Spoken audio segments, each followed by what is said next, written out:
ఏపీలో మరోసారి గెలిపే లక్ష్యంగా సాగుతోంది వైసీపీ. పలు నియోజకవర్గాలకు ఎన్నికల ఇన్ఛార్జీలను నియమించింది. పొన్నూరు, మంగళగిరి ఇన్ఛార్జిగా రామకృష్ణారెడ్డికి బాధ్యతలను అప్పగించింది. తాడికొండ, పత్తిపాడు, గుంటూరు ఈస్ట్ ఇన్ఛార్జిగా మర్రి రాజశేఖర్ ని నియమించింది. సత్తెనపల్లి, చిలకలూరిపేట, పర్చూరు, సంతనూతలపాడు, వేమూరు ఇన్ఛార్జిగా మోదుగుల వేణుగోపాల్కు బాధ్యతలను అప్పగించారు. ఇప్పటికే సిద్ధం సభలతో హోరెత్తించిన జగన్ మరి కాసేపట్లో ఎన్నికల ప్రచారానికి సిద్ధమయ్యారు. ఇడుపులపై నుంచి మేం సిద్ధం పేరుతో బస్సు యాత్ర ప్రారంభిస్తారు. కాంగ్రెస్ లోక్సభ అభ్యర్థుల 7వ జాబితా రిలీజ్ అయింది. ఛత్తీస్గఢ్లో 4, తమిళనాడులో 1 స్థానానికి అభ్యర్థుల్ని ప్రకటించారు. తెలంగాణ సీఎం రేవంత్ రెడ్డి మరి కాసేపట్లో ఢిల్లీకి వెళతారు. పెండింగ్ లోక్సభ స్థానాలకు అభ్యర్థుల్ని ఫైనల్ చేసే అంశంపై పార్టీ పెద్దలతో చర్చిస్తారు. ఎమ్మెల్సీ కవితపై కేంద్రం తప్పుడు కేసులు పెట్టిందన్నారు బీఆర్ఎస్ ఎంపీ రవిచంద్ర. జాతీయ రాజకీయాల్లోకి వచ్చిన బీఆర్ఎస్ బీజేపీకి పోటీగా మారుతుందన్న భయంతోనే కేసులు పెట్టి బెదిరిస్తోందని అన్నారు. కేసీఆర్ ని మానసికంగా దెబ్బతీసేందుకే ఈ కేసులు అంటున్నారు ఎంపీ రవిచంద్ర. ఎమ్మెల్సీ కవిత దేశవ్యాప్తంగా విపక్ష కూటమి నేతలపై కక్ష సాధింపు కొనసాగుతోందన్నారు. అభ్యర్థుల ఎంపికలో పవన్ నిర్ణయమే ఫైనల్ అన్నారు జనసేన లీడర్ నాగబాబు. అధ్యక్షుడి నిర్ణయానికి వ్యతిరేకంగా మాట్లాడడం పార్టీ వ్యతిరేక చర్య అవుతుంది అన్నారు. కోనసీమ జిల్లా ఠానేలంకలో జనసేన పోలీసుల మధ్య వాగ్వాదం జరిగింది. ఒక స్థల వివాదంలో మధ్యవర్తిగా వచ్చిన జనసేన నేత పుండరీష్ పై ఎస్ఐ సురేష్ బాబు దురుసుగా ప్రవర్తించడంపై కార్యకర్తలు భగ్గుమన్నారు. జనసేన నేత పుండరీష్ పై పోలీసులు వైఖరికి నిరసనగా స్టేషన్ ఎదుట బైఠాయించి నిరసన తెలిపారు. ఆ కారణంగా చేసుకున్న ఎస్ఐపై చర్యలకు కూడా డిమాండ్ చేశారు. Mahabubnagar local body MLC ఉప ఎన్నికకు వెళ్లైంది. రేపు జరిగే పోలింగ్ కోసం 10 కేంద్రాలు ఏర్పాటు చేశారు. 1439 మంది ప్రజాప్రతినిధులు ఓటు వేయడానికి సిద్ధమయ్యారు.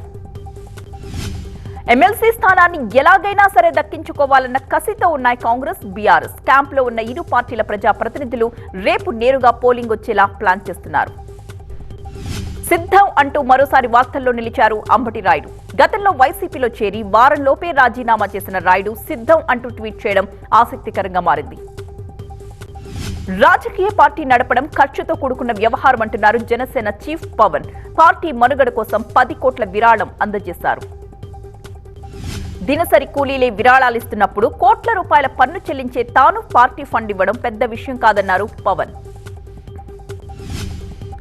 ఫోన్ ట్యాపింగ్ పై తెలంగాణ ఏర్పాటు నుంచి సమగ్ర విచారణకు డిమాండ్ చేశారు బీజేపీ నేత రఘునందన్ రావు. ట్యాపింగ్ లో తొలి బాధితుడు రేవంత్ అయితే రెండో బాధితుడు తానే అన్నారు.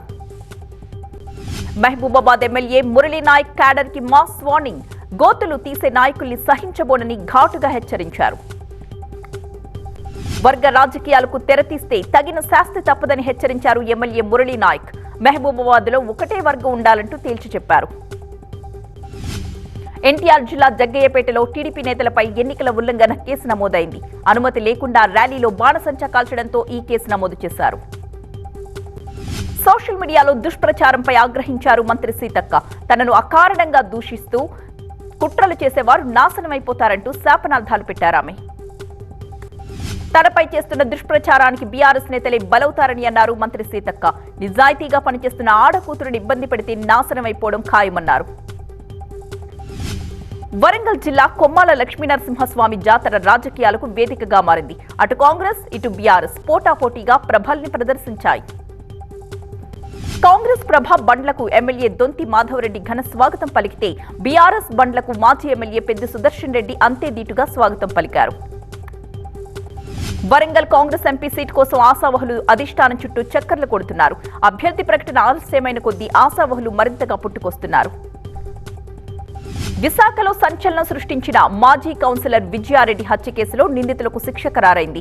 రౌడీ షీటర్ హేమంత్ కుమార్ సహా ఇద్దరికి కోర్టు యావజ్జీవ శిక్ష విధించింది. కోనసీమ జిల్లా అమలాపురంలో ఎంపీ రఘురామరాజుకు టికెట్ దక్కకపోవడంతో ఆయన అభిమానులు కొవ్వొత్తులతో నిరసన తెలియజేశారు. 5 ఏళ్లుగా ప్రజల తరపున అలుపెరగని పోరాటం చేస్తున్న రఘురామరాజుకు బీజేపీ టికెట్ ఇచ్చేదాకా పోరాటం ఆగదని స్పష్టం చేశారు అభిమానులు. టికెట్ దక్కకపోవడంతో ఏలూరు మాజీ ఎంపీ మాగంటి బాబు అలకబూనారు. ఎంపీ అభ్యర్థిగా పుట్టా మహేష్ ని ప్రకటించడంతో 2 రోజులుగా అనుచరులకు దూరమయ్యారాయన. టికెట్ దక్కలేదు అన్న మనస్తాపంలో ఉన్న మాగంటి రేపు అనుచరులతో సమావేశానికి సిద్ధమయ్యారు. మరొక వైపు మాగంటిని బుజ్జగించే పనిలో పడ్డారు టీడీపీ అగ్రనేతలు. విశాఖ డ్రగ్స్ కంటైనర్ మూలాలు తెలుసుకోవడానికి సిబిఐ బృందం బ్రెజిల్కు వెళుతోంది. ఐసీసీ బ్రెజిల్ సంస్థ సంధ్య ఆక్వాకు మధ్య లావాదేవీలపై ఆరా తీయబోతోంది. వైసీపీ కార్యాలయం తగలబెట్టిన కేసులో టీడీపీ నేత కంచేటి సాయిని పల్నాడు జిల్లా పెదకూరపాడులో పోలీసులు అరెస్ట్ చేసి సత్తెనపల్లి కోర్టులో హాజరుపరిచారు. కేసు విచారించిన కోర్టు టీడీపీ నేత సాయికి 15 రోజుల పాటు రిమాండ్ విధించడంతో సబ్ జైలుకు తరలించారు. నిందితుడికి మద్దతుగా ఎమ్మెల్యే అభ్యర్థి భాష్యం ప్రవీణ్ కార్యకర్తలతో కలిసి కోర్టుకొచ్చారు. ఏపీ సీఈఓ ముఖేష్ కుమార్ మీనాకు టీడీపీ నేత అచ్చెన్నాయుడు లేఖ రాశారు. కోడ్ అమల్లోకి వచ్చిన సీఎం ట్విట్టర్లో జగన్ ఫోటో ఉండడంపై అభ్యంతరం తెలిపారు.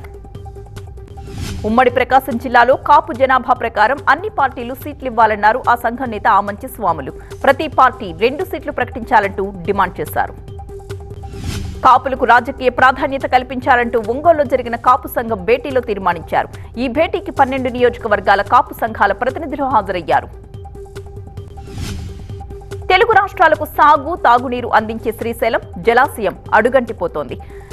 రోజురోజుకు నీటి నిల్వలు తగ్గిపోయి డెడ్ స్టోరేజ్కి చేరుకుంటోంది. కృష్ణా రివర్ బోర్డు విజ్ఞప్తిని లెక్క చేయకుండా 2 రాష్ట్రాలు అవసరం లేకున్నా కూడా విద్యుత్ ఉత్పత్తి చేయడమే అందుకు కారణమంటున్నారు నిపుణులు.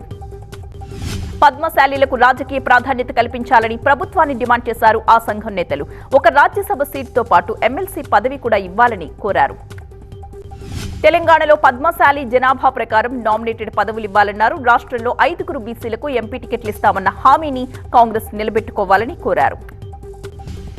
సుప్రీంకోర్టు చీఫ్ జస్టిస్ చంద్రచూడ్ ఇవాళ సాయంత్రం హైదరాబాద్కు వస్తున్నారు. రాజేంద్రనగర్లో 100 ఎకరాల్లో నిర్మించే హైకోర్టు భవనానికి శంకుస్థాపన చేస్తారు. తిరుమల శ్రీవారిని దర్శించుకున్నారు నటుడు రామ్ చరణ్ దంపతులు. తెల్లవారుజామున 5:30 గంటలకే కూతురు క్లింకారాతో కలిసి సుప్రభాత సేవలో పాల్గొన్నారు. రెట్టింపు డబ్బు ఆశ చూపి బాధితుల్ని నిండా ముంచేసిన ఘరానా మోసగాడిని అన్నమయ్య జిల్లా పీలేరులో పోలీసులు అరెస్ట్ చేశారు. మంచిర్యాల పోలీస్ స్టేషన్ దగ్గర ఒక వివాహిత న్యాయం కోసం 3 ఏళ్ల చిన్నారితో ఆందోళనకు దిగింది. తన తమ్ముడిని పోలీసులు అకారణంగా అరెస్ట్ చేశారంటూ వాపోయింది. విద్యుత్ శాఖలో సబ్ ఇంజనీర్ గా పనిచేస్తున్న నాగశ్వేత భర్త వేధింపులకు ప్రశ్నించినందుకే తన తమ్ముడిని పోలీసులు ఇలా అరెస్ట్ చేశారంటూ ఆరోపించింది. కృష్ణా జిల్లా గుడివాడలో 2 దుండగులు ఒక వృద్ధురాలి ఇంట్లోకి చొరబడి ఆమె మెడలో నుంచి 12 కాసుల బంగారు చైన్ లాక్కెళ్లిపోయారు. ఒకవైపు పార్లమెంట్ ఎన్నికల హడావిడి, మరొక వైపు రంజాన్ మాసం కావడంతో పోలీసులు నిఘా పెంచారు. హైదరాబాద్ పాత బస్తీలో అర్ధరాత్రి తనిఖీలు చేశారు పోలీస్ కమిషనర్. హైదరాబాద్ లో బంగారం ధరలు స్థిరంగా కొనసాగుతున్నాయి.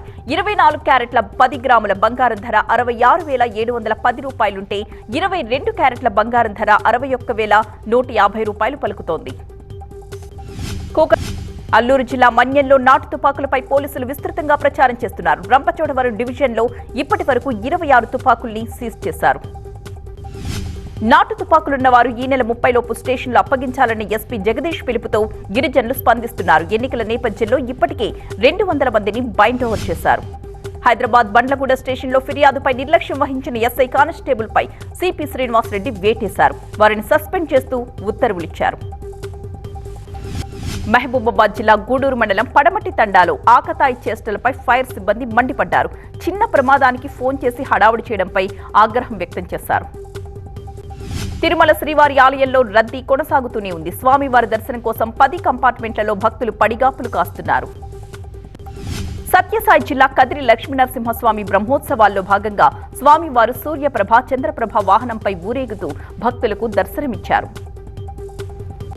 ఎల్లుండి కర్నూలు జిల్లా ఎమ్మిగనూరులో జరగాల్సిన చంద్రబాబు పర్యటన వాయిదా పడింది. అదే రోజు సీఎం జగన్ సభ ఉండడంతో పోలీసులు అనుమతిని నిరాకరించారు. మహారాష్ట్ర నాగ్పూర్లో పర్యటించారు కేంద్ర మంత్రి నితిన్ గడ్కరీ. లోక్సభ అభ్యర్థిగా నామినేషన్ దాఖలు చేసే ముందు ఇంట్లో ప్రత్యేక పూజలు చేశారు. అయోధ్య బాలరాముడి దర్శనం కోసం భక్తులు వేలాదిగా తరలివస్తున్నారు. దేశం నలుమూలల నుంచి వచ్చిన భక్తులు జై శ్రీరామన్న నినాదాలతో ఆ ప్రాంతం మారుమోగిపోతోంది. అస్సాంలోని జోర్హట్ నియోజకవర్గం నుంచి మరోసారి పోటీ చేస్తున్న కాంగ్రెస్ అభ్యర్థి గౌరవ్ గొగోయ్ నామినేషన్ పత్రాల్ని సమర్పించారు. తమిళనాడు కోయంబత్తూరులో బీజేపీ లోక్సభ అభ్యర్థి అన్నామలై నామినేషన్ దాఖలుకు ముందు కొరమ్మాన్ ఆలయంలో ప్రత్యేకంగా పూజలు చేశారు. పారాలింపిక్స్ లో 2 సార్లు గోల్డ్ మెడల్ సాధించిన దేవేంద్ర జుజుడియా రాజస్థాన్లోని చురు లోక్సభ స్థానం నుంచి బీజేపీ తరపున ఎంపీగా నామినేషన్ దాఖలు చేశారు. సాయంత్రం 6 గంటలకు కాంగ్రెస్ ఎన్నికల సంఘం సమావేశం కానుంది. ఈ భేటీలో ఇప్పటి వరకు ప్రకటించిన లోక్సభ స్థానాల్లో అభ్యర్థులను ఎంపిక చేసే అవకాశం కనిపిస్తోంది. సీఎం కేజ్రీవాల్ అరెస్టుపై ఇవాళ ఢిల్లీ కోర్టు విచారణ జరపనుంది. ఇప్పటికే 5 రోజులుగా కస్టడీలో ఉన్న ఆయన్ని లిక్కర్ స్కామ్తో సంబంధాలపై ఈడీ విచారిస్తోంది.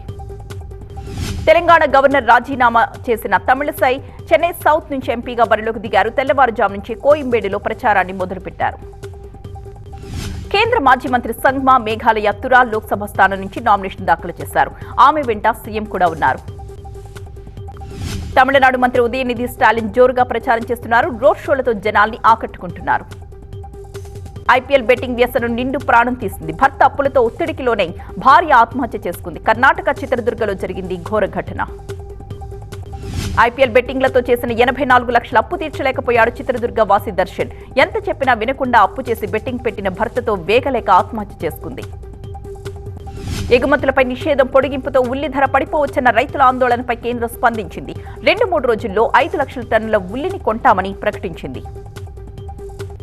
రాముడి పాత్రలో నటించేందుకు ప్రిపేర్ అవుతున్నారు Bollywood hero Ranbir Kapoor. Mythological movie కావడంతో స్పెషల్ కేర్ కూడా తీసుకుంటున్నారు ఆయన.